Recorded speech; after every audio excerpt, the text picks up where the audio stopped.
Okay, so this is text 9.2 from Colonel Tim Collins talking to the 1st Battalion of the Royal Irish Regiment in Iraq in 2003. So in terms of the gap then, this is a transcript of a spoken crafted speech. The audience, he didn't intend it to be published via the media. What he intended was that the audience was going to be his soldiers, so the Royal Irish Regiment, and there would be some military there, and there were in fact some press personnel there, and it was one of them that recorded it, and then they later put it out and broadcast it via the media in kind of print and broadcast version. So it kind of later there was a secondary audience of the public. So his purpose then is to stir the soldiers before battle, to inform and persuade them, and also what he's trying to persuade them to do or commend them to do is to act with restraint and dignity. So there's a kind of a bit of a similarity with JFK's speech in that there's definitely this real moral agenda that comes through. Okay, so let's start with this opening line. We go to liberate, not to conquer. Okay, so interesting that he uses the collective pronoun we, and what he's trying to do there is he's trying to unify the troops together, that he is one of them. Okay, so he's the colonel, but actually he's a part of them as well. So that sense of a collective identity, which is quite motivating for them. Interesting also here that we've got the simple present tense. Okay, so it's placing it in the moment. This is what we're going to do. That gives it both a kind of immediate sense of this is about to happen and a kind of general universal sense as well. And look at these concepts that come in here. We come to liberate. Okay, so that verb really connotates, they're being released from oppression and slavery, not to conquer. So that would obviously have echoes of kind of colonialism. What that antithesis does is it sets up the moral righteousness that is then evident throughout his speech. We get a bit of anaphora in the opening as well, so building up that rhythm and establishing his argument that this needs to be a righteous war. Now contextually, if you're not aware, the war in Iraq was a very contentious war. There was a lot of protests in the UK beforehand. It was a little bit dubious, the kind of motions that went through the UN that gave America and the UK a mandate to go to war there. So obviously when he's speaking to his soldiers, he has to persuade them that actually morally we're doing the right thing. Okay, so he says we will not fly our flags in their country. Okay, so interesting pronoun use here, isn't it? Making it clear that it is their country, it establishes their ownership, and that kind of fits in with what he's trying to say, that his soldiers are just visitors there. We are entering Iraq to free a people, and the only flag which will be flown in that ancient land is their own. Also look at these modals which continue throughout, these modal verbs will and will. Okay, what that does is that helps to establish a really authoritative voice, that this is absolutely what's going to happen. We're going to stick to this strong moral code and we're not going to break from it. As well as the anaphora establishing this kind of rhythm and building a sense of kind of cadence and building up to his argument, we've also got the repetition here which adds another level of cohesiveness. So we will not fly our flag, the only flag. And as well as kind of giving it a cohesiveness, what that repetition does is it creates a juxtaposition between, this is not about our country, this is not a patriotic thing that we're doing. Actually, it's about liberation. We also get this modifier ancient land. Okay, and what that does is it really fits with the voice and gives it a tone of reverence, that Iraq is a place that should be respected, and that's developed a little bit later on when he gives sort of some of the history of Iraq. He continues, show respect for them. And there's actually, I've highlighted these in yellow for you. There's actually a number of imperatives here. What they do is they give it a level of formality, but they obviously also give it an authoritative voice, that he's in command, he's ordering his troops. Now, on the whole, you'll see as we go through that these tend to be an order towards a command towards restraint or honor. So show respect for them, tread lightly there. Later on we get allow them dignity in death. Okay, the one that stands out from that is this one, wipe them out if that is what they choose. So here there's a real contrast, I would say, in terms of the voice, because this is obviously much more aggressive, wipe them out, in terms of that imperative. However, what's interesting is that this conjunction if establishes it as a choice, if that is what they choose. Okay, so what this conjunction does is it modifies the severity of the aggression, and it also presents Iraqi resistance as a choice. There are also, similarly to JFK's speech, there are a number of balance clauses here. There are some who are alive at this moment who will not be alive shortly. Those who do not wish to go on that journey, we will not send. Okay, so again, this gives it a sense of kind of intellect. It makes it more persuasive. It enables him to establish his argument. I think who he's talking about here is not his own soldiers, it's the Iraqi enemy. Okay, so they're the ones who will, and look at the modals continuing this certainty. Okay, so on one hand he's saying some of those Iraqis are going to die, but again that's modified. Those who do not wish to go on that journey, we will not send. So there again, that's that kind of moral righteousness. They're not going to kill people unless they kind of fight against them. Interesting that their death is presented with a euphemism, that journey. Okay, that figurative language is emotive, but it also diminishes the way that he presents death. So it kind of removes the horror from it for the soldiers, and which makes sense, because if you're going to kill somebody, you're going to be haunted by it, I suppose, if you're a soldier or not. So using that euphemism gives them some slight emotional detachment. As for the others, I expect you to rock their world. I haven't labelled this colloquial phrase actually, but we'll talk about that in a moment. So as for the others, this is the people who are the enemy, who don't comply. So it's interesting that at this point at which he's telling them that they're going to have to kill people, he switches to the first person, and that really helps to establish his authority. Then he uses this colloquial phrase, I expect you to rock this world. Now, rock their world, sorry.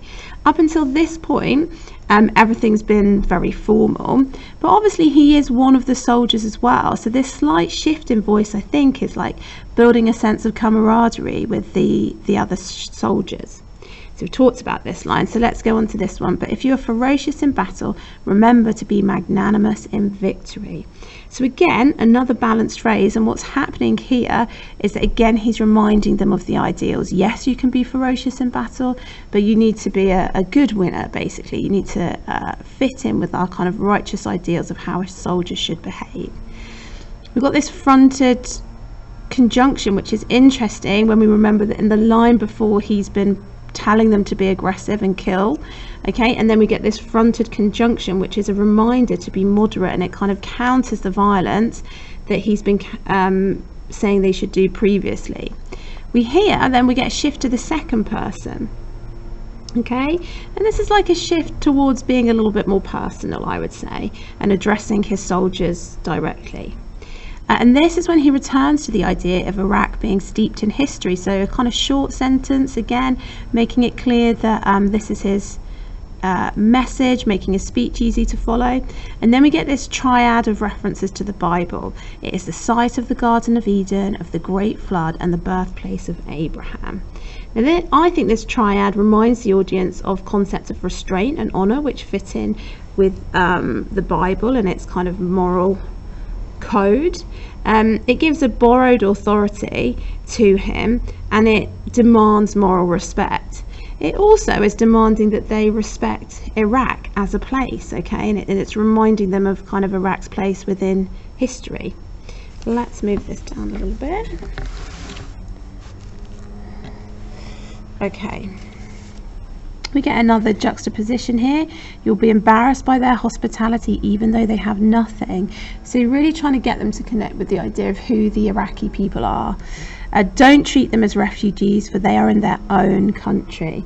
Okay, so again, this pronoun showing that it belongs to them. Their children will be poor In years to come, they will know that the light of liberation in their lives was brought by you. This is a really powerfully emotive section, okay? So let's look at this image first of all, the light of liberation. So that's got connotations of warmth and of life. There's also some alliteration there, and that helps to create a really emotive and poetic voice. And this idea of liberation has come back in. Remember, that was in the opening line as well. And that is really connoting the kind of moral righteousness that he's suggesting that they're coming to Iraq with. Which again, remember, in the context of the time, it wasn't necessarily seen as the kind of morally righteous thing to do. If there are casualties of war, then remember that when they woke up and got dressed in the morning, they did not plan to die this day. So there's a bit of pragmatism going on here, saying that there will be, well, so he modifies, he says if, but, suggesting that there could be casualties of war. They could end up killing people that they didn't mean to kill. And what I think he's doing here is he's really humanizing the people who they might kill, so that should they make those mistakes, they treat the local people with respect and dignity, which he goes on to clarify next. And we get the next imperatives: allow them dignity in death, bury them properly, and mark their graves. Okay, so there are these short imperatives here, and I think that them being short sentences, obviously this one's a compound, really is bringing emphasis to this section, that this is his main message really. And again, what these imperatives are doing is they're commanding them to behave with righteousness and honor and morality. And then he addresses their lives after talking about the Iraqi lives. It is my foremost intention to bring every single one of you out alive. But there may be people among us who will not see the end of this campaign. We will put them in their sleeping bags and send them back. Now, here, get this pre-modifiers, every and single, so we've got a determiner and an adjective, and I think the fact they go together, that really emphasizes his determination. He really wants to bring them all out alive, but then he recognizes, but there may, okay, so not will, there may, so a little bit of a less strong modal there, be people among us who won't survive. I think addressing them like this really establishes him as a kind of honest, trustworthy and reliable person. He's acknowledging the reality of being a soldier. But then he uses this euphemism: we will put them in their sleeping bags. So he is avoiding talking directly about their deaths. Okay, let's look at the second page then. There we go. Again, we get that kind of sense of pragmatic voice coming through. There will be no time for sorrow. Declarative there, making it clear that, the realities of war mean that there won't be time to mourn. And then I would say there's a kind of shift in tone here when he starts to talk about their enemy. Now that could be Saddam specifically, or it could mean and his government. And using this kind of language, I would say, as a motive, it's really establishing, we've talked about he's talked about the Iraqi people and been very respectful, but now he's going to talk about the enemy. And that really establishes this more hostile voice. Should be in no doubt that we are his nemesis. Now, a nemesis is an inescapable agent of downfall. Okay, so it suggests that there's an absolute certainty that they are going to be the ones to deal with Saddam and his government. And it's also particularly emotive. He's trying to kind of inspire his soldiers, and I think this emotive language helps to do that, and that we are bringing about his rightful destruction. Now, destruction obviously means to completely obliterate them, so again it fits with that emotive voice, but the adjective here which modifies it, rightful, suggests that this is the morally correct thing to be doing. There are many regional commanders who have stains on their souls. Okay, so this metaphor shows us the devastating impact of immorality in war. Okay, and they are stoking the fires of hell for Saddam. So we come back to this religious imagery, don't we, with the fires of hell, and that befits the righteous tone of good and evil in terms of the voice that's seen throughout the whole speech.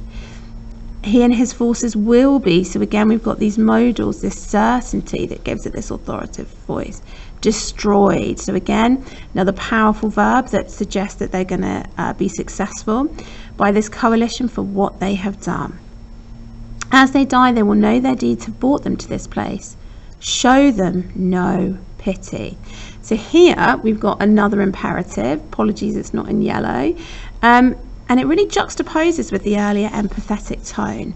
So I think what his sort of purpose here is to differentiate between the civilians in Iraq and then the soldiers in Saddam's regime. And then he talks about what can happen when you kill people in battle. So it is a big step to take another human life. It is not to be done lightly. Now what this done is it echoes his earlier imperative of tread lightly there, okay?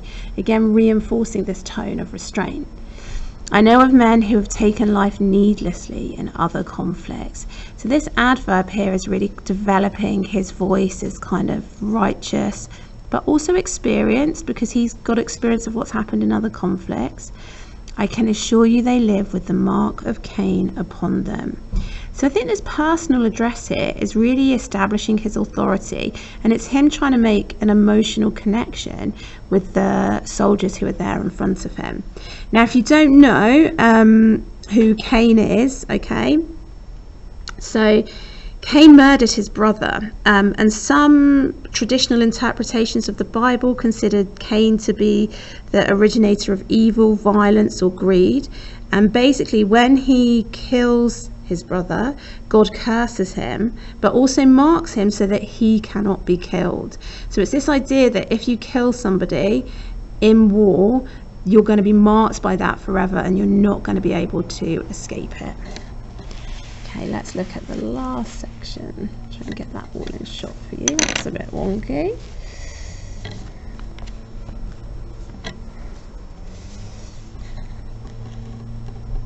There we go. Okay. If someone surrenders to you, then remember they have that right in international law, and ensure that one day they go home to their family. Okay, so we've got these nouns here of home and family appealing to common values. What he's trying to do here is establish common humanity between his regiment and the men in Iraq. The ones who wish to fight, well, we aim to please. Now, there's a really kind of idiomatic wry humour here, and I think this is like when he uses the colloquial phrase on the first page. This is more of a kind of appeal to his soldiers being on a level with them. It creates a sense of camaraderie, it gives them confidence. If you harm the regiment or its history, so this is kind of really setting up the prestige of their regiment by over enthusiasm in killing or in cowardice, know it is your family who will suffer. Now this is really, so your, okay, so the pronoun makes it personal, family. The noun obviously is repeated from here, connecting the idea of the Iraqi families to the Irish soldiers' families. And what that does is it really fits into the rhetoric of honour. And then he goes on to make it clear what the consequences will be. So you will, so direct address with the second person pronoun, modal verb to show certainty. You will be shunned. Okay, so really a motive verb there, suggesting that you're going to be completely excluded. Unless your conduct is of the highest, for your deeds will follow you down through history. Okay, so again, that's really a motive, putting their actions into the framework of kind of history and how this whole thing's going to be remembered. We will bring shame on neither our uniform or our nation. Okay, so suggesting that they're not just representing their regiment, but their whole country. And then we get these kind of balanced phrases as well, so that's like got a balance within it, hasn't it? Our uniform, our nation. It's not a question of if, it's a question of when. And I think here these balanced clauses again are giving a real gravity to his speech. We know he has already devolved the decision to lower commanders, and that he has already taken the decision himself. If we survive the first strike, we will survive the attack. Okay, so the verb focusing on survival is really positive here. As for ourselves, let's bring everyone home. So he's talked about the kind of bigger picture of the battle, and then he's going to finish it by being a little bit more personal and leave Iraq a better place for us having been there. So again, coming back to this really kind of righteous ideal. Our business now is north. Okay, so we've got this collective pronoun as he finishes, creating a sense of unity. We've got a declarative statement which shows his determination, and a very practical ending statement as well. This is what we're going to do.